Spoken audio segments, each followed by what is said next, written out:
Chapter 5. The Germans and I no longer speak the same language. Marlene Dietrich, German actress, 1960. Since both Mama and Fritz worked through the afternoons, it was sometimes my job after school to stop by the market for food. Most things were gone by then, but Mama said that made choosing easier. This was true. Often by the time I got there, the choice was between red cabbage or white cabbage, as if I cared which one went into my basket. Today I wandered the aisles hoping something more exciting would be available. I could afford it if there was. The government kept the prices of everything we might need very low. It's just that the shelves were always more empty than full, and what was on them looked or tasted as gray as everything else. The good food was called benders because if you had something worth trading, the clerk would bend down under the counter to get it for you. But Mama didn't want us bargaining for food. Just take what is offered on the shelves and come home quickly, she always said. More than anything, I longed for a banana. We used to have them years ago, and for my 12th birthday last fall, Fritz had bought one for me off the black market. I still remembered its taste. For those of you that don't know what a black market is, it's a market that's kind of off the record and they sell items that aren't supposed to be sold in a specific location.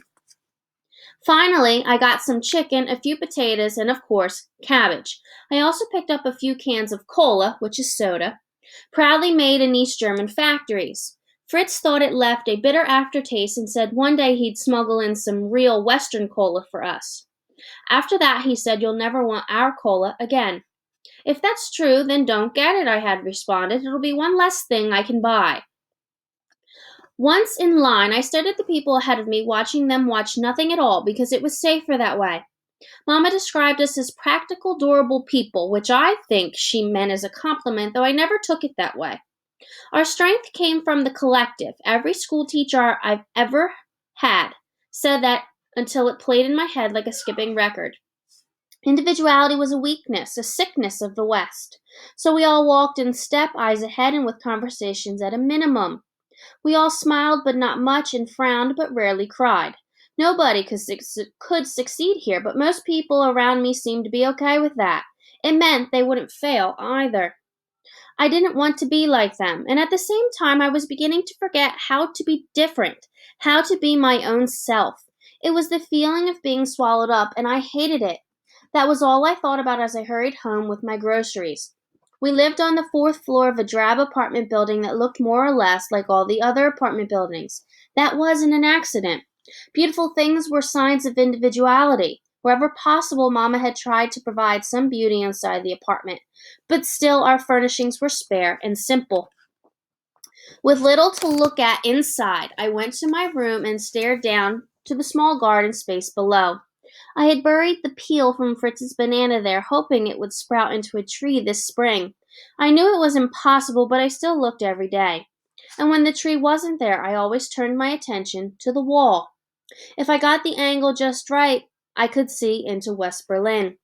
"There's nothing but greed and selfishness on the other side," my school teacher often told us. "If you try to look, it shows nothing but greed and selfishness in your own heart." Well, I was greedy and selfish then because I could never help but to look. I couldn't see much, but it somehow seemed brighter across the wall, as if the sun gave more of its light to the west. Maybe the people there were selfish, I thought, because we needed that sunlight far more than they did. Then some movement at the wall caught my attention, and when I saw what it was, I laughed. A rabbit had become trapped in the death strip. They often did, but it was always amusing to see the Grenzers come running to try chasing it away.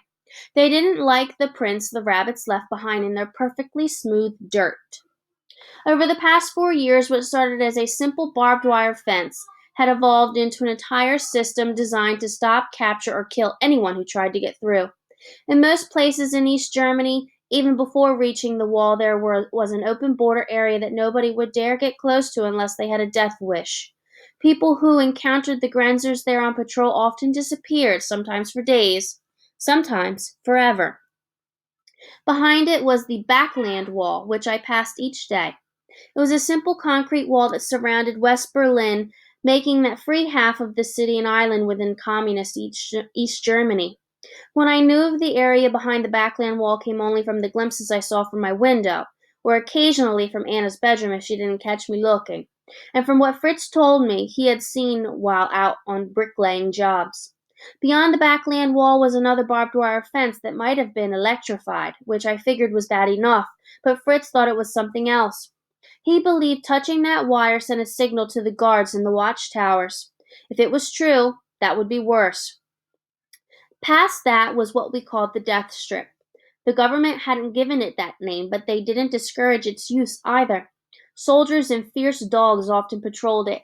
Barriers and deep trenches were set up to stop any vehicles that tried to crash through, and the dirt was left smooth so on the rare chance that someone didn't get that far, it would be easy to follow him. Soldiers were often ordered to shoot on sight and shoot to kill. They never hid that fact. And they had done it before. Western television broadcast the pictures of border guards carrying dead bodies out of the death strip or pulling them from the water. I'd seen it myself, at least when we could watch the television signal here. Our government would then respond with ridiculous excuses, such as heart failure or swimming day gone bad. Well, heart failure didn't cause bleeding wounds ripped through a person's gut, and nobody ever swam the Spree River for fun. They had tried to escape and had failed. Reminders of our own fate, should we try it too? There were some successes, no doubt, though we didn't hear about them as often. Those who escaped usually kept quiet about it. They didn't want their loved ones left behind in the East to be punished. Eventually, the rabbit hopped away, or perhaps someone I couldn't see chased it off. I never could figure out how the rabbits got inside in the first place. Since they couldn't pass through solid concrete, they would have had to dig a tunnel underneath. Even the animals wanted to leave East Berlin, I supposed. I would have kept watch for the rabbit, but Mamma called me to supper. I came in and plunked down beside Fritz. But right away it was clear his mind was somewhere else. He picked at the food until Mamma finally sat down her spoon and said, "You're quiet tonight. What's wrong?" He shrugged. "Just a hard day, that's all." No, that wasn't all. I knew it, even if she didn't. Since the wall had gone up, Fritz never told Mamma anything that made her more worried or sad than she already was. So if he went as far as admitting it had been a hard day, that meant something awful had happened or would soon. Fritz met my eyes and offered a grim smile, but he looked away when Mamma turned to me and asked, "What about your day, Gerda? You had a pioneer meeting?" "Yes." I reached for another slice of bread. "They had an announcement. A few days ago, the first person ever to do a spacewalk was outside the spacecraft for over 12 minutes. He's Russian. They wanted us to be proud of that, though I don't see how it has anything to do with Germany. They want us to be proud because it means the East beat the West, nothing more." Fritz's tone was more biting than usual. Something was definitely bothering him. I decided to leave it alone. After all, sometimes I didn't want to talk either. "Where's the butter?" he asked. I shrugged. "Food shortages. Butter never lasted long on the shelves." Trying to distract us both, Mamma asked, "Did anything else happen today, Gerda?" Immediately I thought of having seen Dominic. Ever since that moment I had debated whether to tell them. Would Mamma be happy that I had seen him, or sad because she had not? I didn't know the answer to those questions, but I was certain of one thing. If either Mamma or Fritz had been the one to see Dominic, I would want them to tell me. I hesitated a moment, then in only a whisper I said, "I saw Dom this morning." The room became as still as the grave, and I almost wondered if Mamma thought that's where I said he was. Shouldn't she be asking how he looked, whether Papa was with him, and how I had felt in that moment? But with a stiff voice she only asked, "Where?" "On my way to school, on one of the platforms in the west. I think he was waiting for me. He knew I would be there." Mamma frowned and the lines in her face deepened. "We've talked about this before. You shouldn't be looking over the wall. If the Grenzers caught you—" One had. I still got a pit in my stomach when I thought about Mueller's rifle against my cheek. But I certainly couldn't tell her that. Instead, I faced her scolding with my own anger. "We wouldn't have to worry about the Grenzers if you'd let us leave with Papa that night. It wasn't the first time we've had this fight. We all want to be together again." Mamma's voice was tired. "But it's not possible. You know that." Yes, I did. Some days all I thought about was ways to get my father back here, or how we might get over to him and Dominic, but never once could I come up with an answer. The wall was larger, stronger, and far more deadly than anyone my age could challenge. I hated that wall, and resented my mother every time she tried to make me accept it. "Did you hear me?" I almost shouted now, but that was better than tears. I saw Dom today, your son. Fritz tried to call me. Gerda, you don't. But it was too late. I slammed my fork back on the table and ran to my room. My father would have understood why I waved at Dominic, but Mama didn't. Sometimes I thought she was just like everyone else here, blind to the fact that there was an entire world out there beyond the wall.